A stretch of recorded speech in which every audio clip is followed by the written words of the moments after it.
3, 2, 1.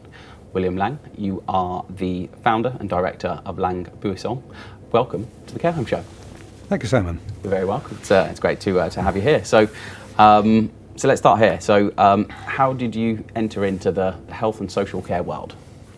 This was a long time ago, in the late 70s, and when I started work, when I came out of university, I got a job, the first job, with the Drug Industry Trade Association called the ABPI, Association of the British Pharmaceutical Industry. Okay. That was a time when you used to walk into jobs. You went along to an interview, you had a few words, and you were offered a job on the spot. Okay. So there I was, writing things as an economist for the drug industry. Then I switched over to their research organisation, which is called the Office of Health Economics, Sure. which still exists. And what that did, and what it still does, is to produce booklets on health, the social and economic aspects of health and care services. So I enjoyed doing that, although I have to say that if we're working for vested interests, there is a certain sense that you're limited in what you can say. So I took the view that I wanted to do a similar sort of thing, but independently. And I took the view that there was virtually no information at all about the independent health and social care sector. Okay. So decided to try to start something up in that. And we looked at the time at the only source of information there was on the independent sector, which was in a big red tome. I can't remember what the name of it was. Okay. That when we looked at all the information in it, and looked particularly at the list of contacts, we found that every single one was wrong. So we decided that there was something there to be done. Sounds like an opportunity, right? Indeed. So on that basis, we started the company, and it's grown since then. Got you. Okay.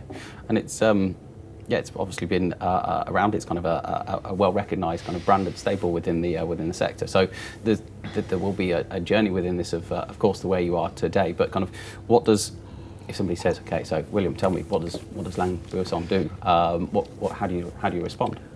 We are a market intelligence organisation, and we produce unbiased, objective information on the role of the independent sector within health and social care services in the UK.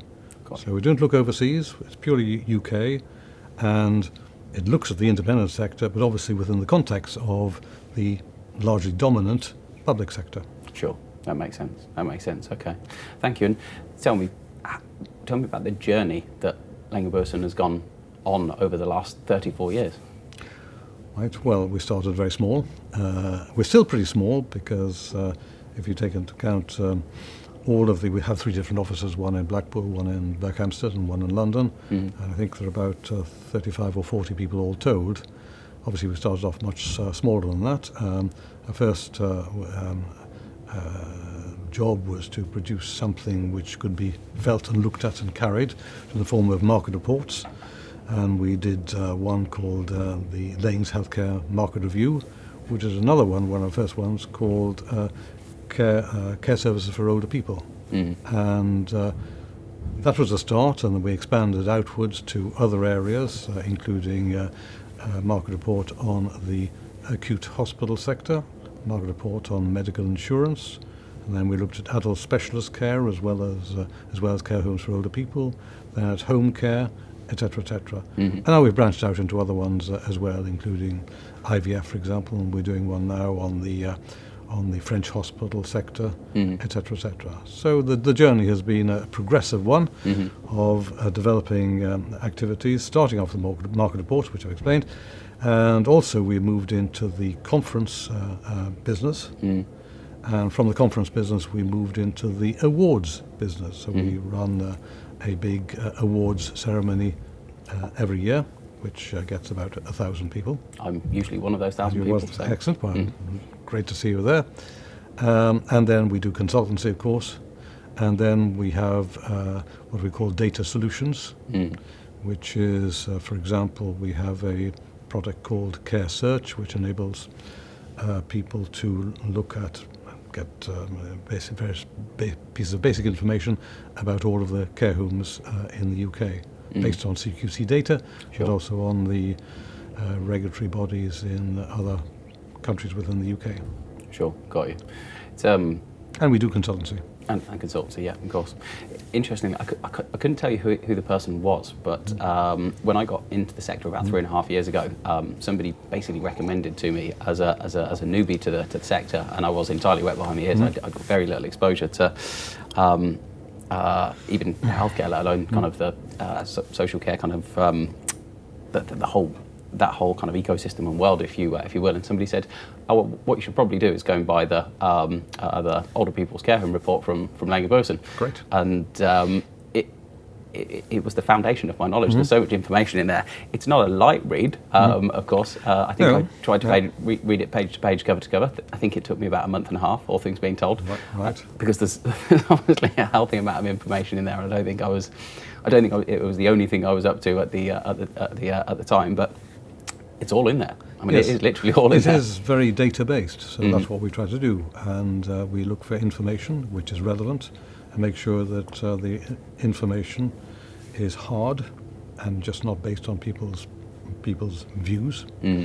And it is can be replicated year on year. So that's why there is if you look at the market, that particular market report, you'll see that the core of it is pretty unchanged. There are elements of it which obviously changes as new information becomes available. Sure. But it's something I think which you recognise as being the same core product 25 years ago what it is now. Sure. But hopefully it's still relevant. Improved and iterating Yeah, and that's right. all of that type of good stuff. So, and the care markets product that you mentioned earlier. Care Search. Care Search. Sorry, Yeah. Thank you. The Care Search product that you mentioned earlier. That's something that I hadn't actually heard about before, and it's something right. that, interestingly, having sat with Henry for a little bit yesterday, Yeah. I'm now thinking, oh, well, that's an interesting product for our consultancy business. I need to be thinking about that when I'm doing analysis of organisations that maybe we should be working with in some capacity. So I can really see the value in that one, and obviously having that really objective data pool and being able to chop it up in various different ways for various different uses and things like that. I see it as being important, but from the horse's mouth, why do you see LaingBuisson, the work that you do, as being kind of so important? Well, first of all, because we're independent, so we're not following any vested interest. Sure. And we can talk about the economics of the care sector from a professional perspective. I'm a trained economist. My degree was in economics at the London School of Economics. And that sort of information is hard to find elsewhere. So I think that we're filling a niche which, if we didn't fill it, I would hope that someone else would have filled it. And to take an objective view, for example, of the balance of power between the commissioners on the one hand for local authorities and the providers, particularly in those areas where the providers are highly dependent on local authority funding. We can take an objective view and assist both care associations and very often local authorities themselves as well in coming to a view on what reasonable prices, for example, should be. And that's one of the areas of consultancy we're pretty heavily involved in. I know that you've just launched the Care Homes for Older People report. Can you tell us a little bit more about that, please? Right, Simon. Well, this is in its 20th edition now. Wow.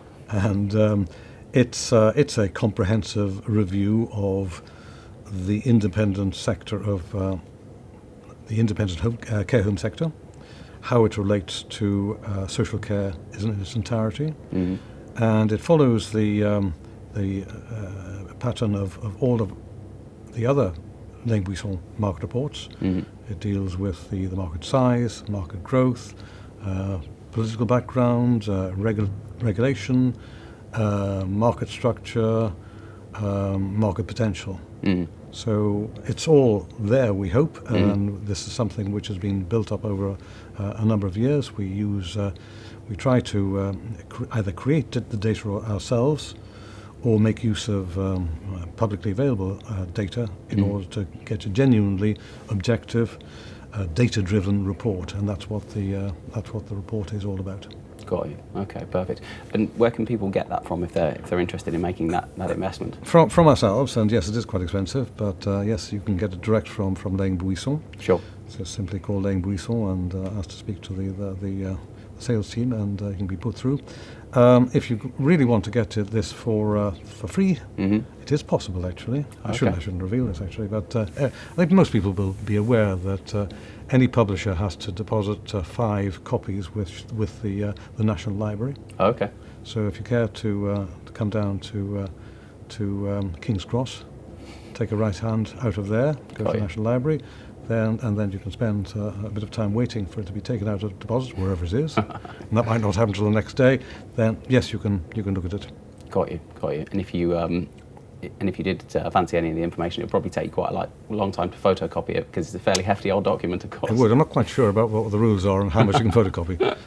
When I used to do the same thing myself, I think it was 10% right, you're allowed to photocopy. Got you. I think even that would probably take half a day, knowing how thick the document is. But no, that's interesting. Thank you for sharing that. So I know that the kind of bread and butter for you guys is helping the sector to understand what a fair price for care is. So can you tell me a little bit about the recent work that you've been doing on that? Right, so it's not just helping the sector, or at least the independent sector, it's about using the objective information that we have in order to assist both the providers and the commissioners of care services, because there are 2 sides to this. Sure. And I mean, the bind that the sector as a whole finds itself in is that there simply isn't enough money available for social care, particularly over the last 10 years since austerity was started. And it is simply impossible for local authorities at present to fund the true cost of care homes, particularly in the north and the Midlands. They just simply don't have enough money. We have to recognise that. They should, we could argue, they should have enough money. Yes. And perhaps, after the election result, whatever it is, perhaps there will be a lot more money for social care. But at the moment there isn't, so we have to work within that. And our view is that in those circumstances, what you should aim to do is to at least try to assure the sustainability of a market in a particular locality. So let's take a look at, I'm not going to name one, but you can imagine one up in the northwest of England, say, where there are not very many private payers around. And as we all know, the private payers cross-subsidise the public payers. Yeah. So what should a realistic objective be for the independent sector? Should it be for the local authority to pay the full average true cost of care? Probably not, because they can't afford it. So let's at least try to create a situation in which the publicly paid fees combined with privately paid fees to get to a weighted average which is higher than the local authority will pay. At least that should be sufficient to guarantee or assure sustainability of the local market in the long term. So that would be our basic advice to when we're doing work for either for local authorities or for care associations. And often we do the work jointly for both. We're jointly commissioned by both care associations and the commissioners. Sure. The idea is you try to create a situation in which the market as a whole is sustainable, bearing in mind there is cross-subsidy which is deeply embedded from the private payers to the public payers. Sure. I mean, it's unfair to the private payers, but that's the reality. nature of the reality of the situation, isn't it? Of course, no matter how much one might dislike that set of circumstances, I don't think there's an awful lot that's going to change, and it's certainly not going to change anytime soon. Of course, not for the next few years. Certainly not. You mentioned the sustainability of the sector, and I mean that's basically what it's all about, isn't it? Ultimately, vulnerable people need looking after, and we need to work out a way of making sure that happens across the whole country. And if 90% of the provision is in the hands of the independent sector, which it is, then unless the public sector goes back in a very, very big way into providing its own services itself, then you're going to have to incentivise the independent sector to provide new capacity. And our belief is that new capacity will be required because we have an ageing population. Absolutely. And there are plenty of things which a local authority can do to reduce the demand that it pays for itself. It can develop extra care.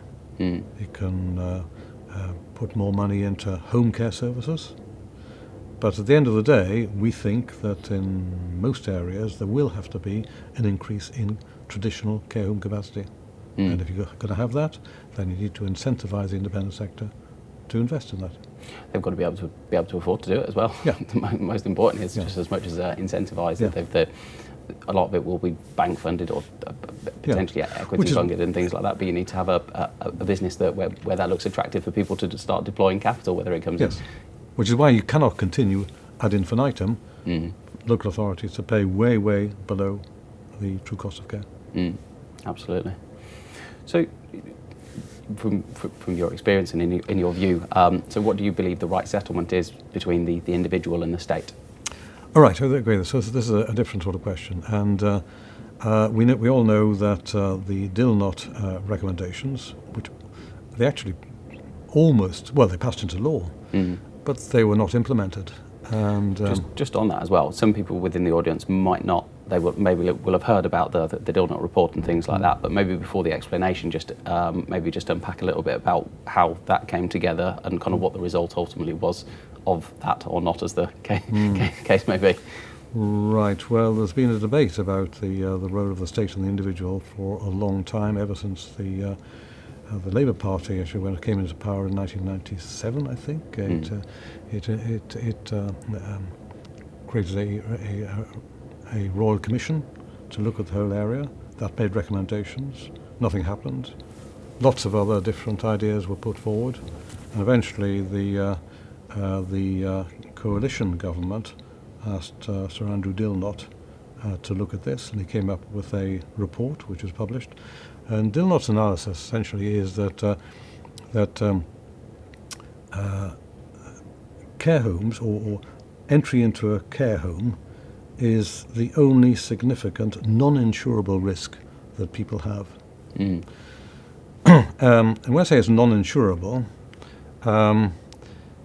even the insurance companies won't touch it. Sure. Now, the reason why the insurance companies won't touch pre-funded long-term care insurance is that if people buy an insurance policy at the age of 55 or even 65, there's another 20 or 30 years to wait until they actually make use of that insurance policy. In the interim, the insurance companies have the faintest idea of what the costs of long-term care will be, how long people will stay in homes on average, what the costs of the homes will be. Of course. So variable. they simply dropped out of it. And so there are. I mean, I don't think there's any insurance company now in the business of selling long-term care insurance. So in the absence of a market solution, you could say market failure, there is a legitimate role for the state to step in and offer some sort of catastrophic long-stop insurance. So that was the basic analysis of Dilnot. The state should step in to avoid people having to pay catastrophic costs. And Dilnot looked at two mechanisms by which this could happen.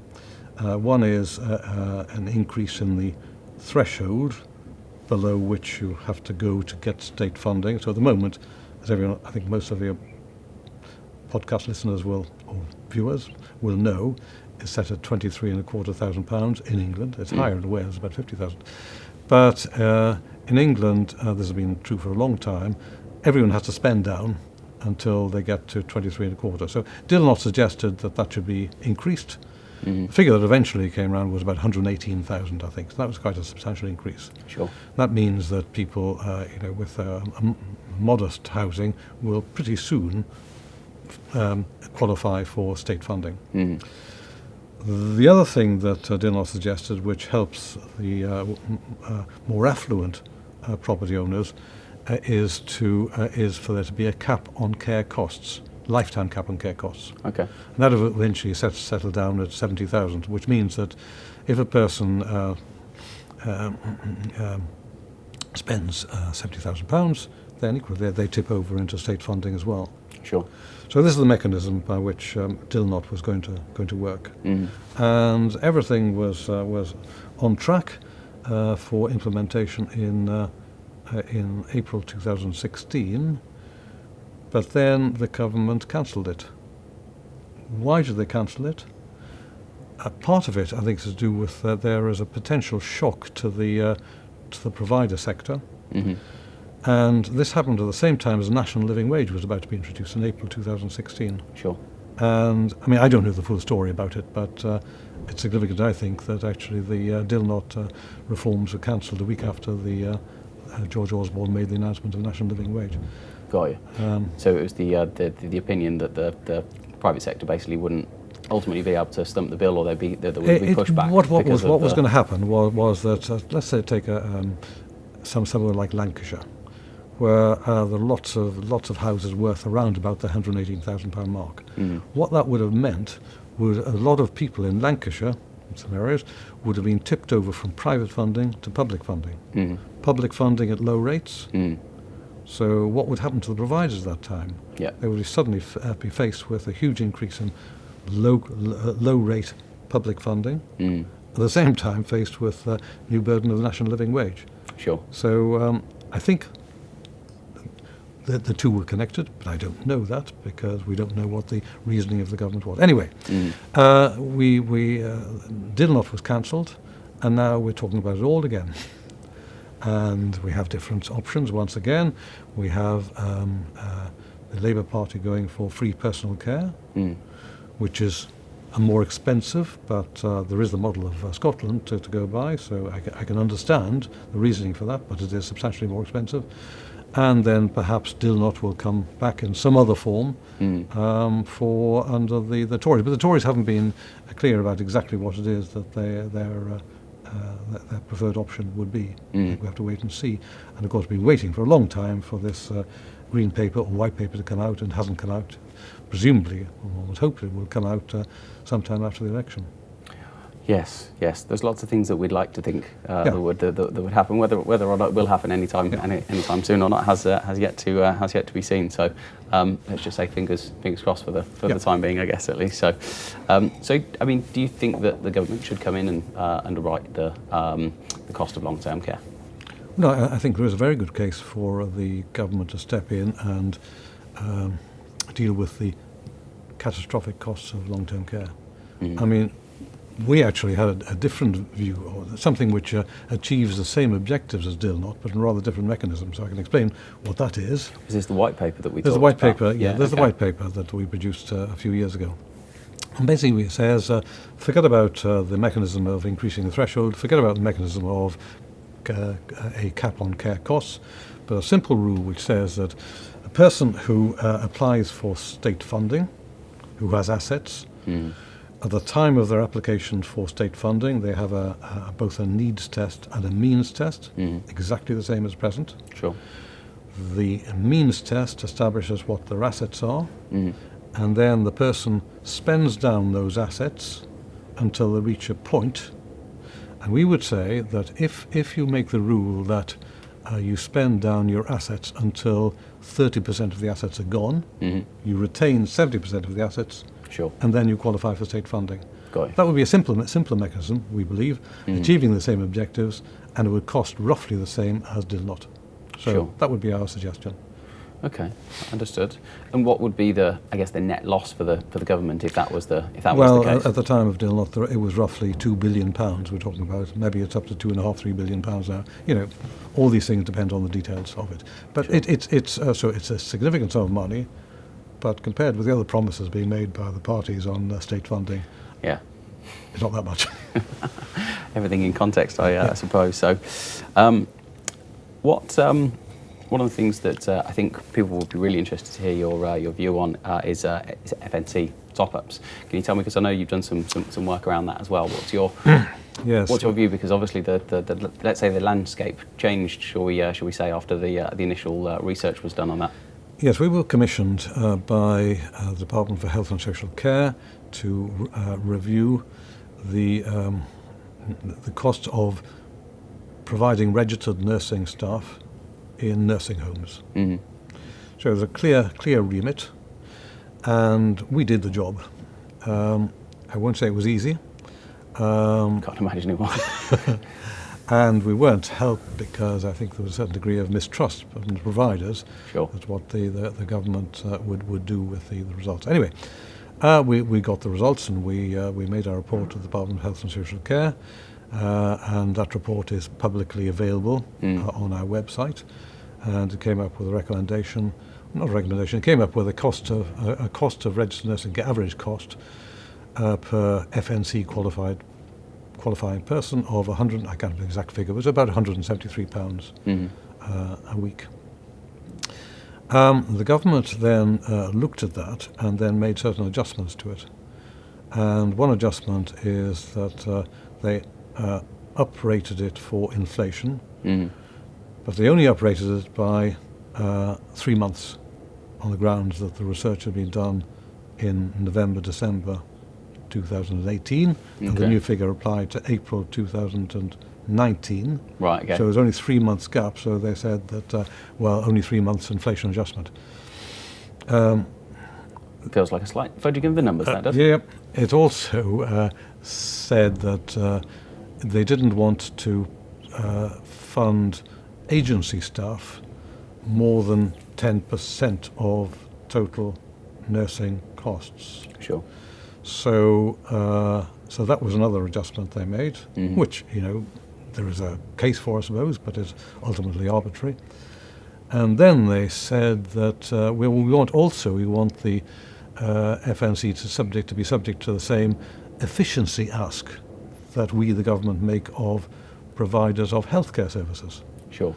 And this led to a reduction, a cut of 3% or 3.1%, I think, from the total original figure.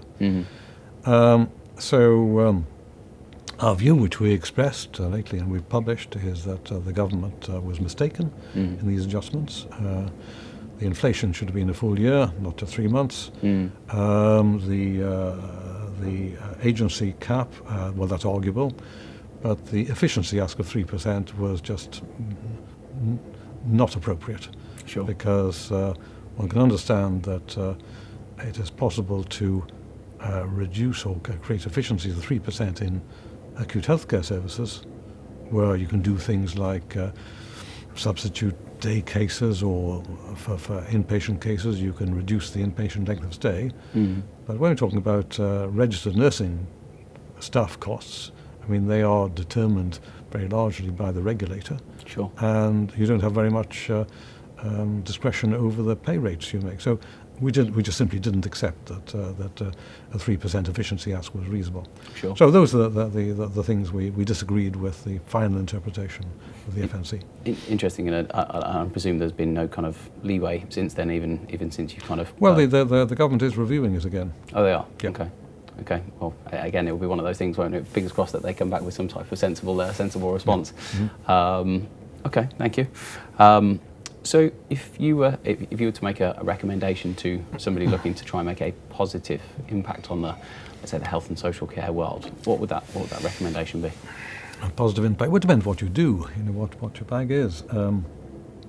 If you're in the business of information, like we are, I just say remain objective. All important, of course. Absolutely, yes. If you're a provider, just do your research properly and go for it, provided you have the funding, of course. Absolutely. If you're a commissioner, you're problematic. You have to deal with a situation in which there simply isn't enough money around. But there's room for everyone. Anyone who has a good idea in social care, there's room for. It's interesting, isn't it? I've been in the sector for a relatively short period of time, but I've seen a real push towards collaboration. Is that something that you would agree with? As in, people basically coming together to try and work through things, to try and work together, to try and find better solutions for the sector as a whole. Well, I think that's very, very true of the commissioners and the providers, because there are still a lot of cases, a lot of areas where the providers and the commissioners are simply not talking to each other. Daggers drawn. So I think there is probably a middle ground. But we have to be realistic about this. There has to be a basis for collaboration. There has to be goodwill. There has to be a willingness to move. Definitely. Yeah. Definitely.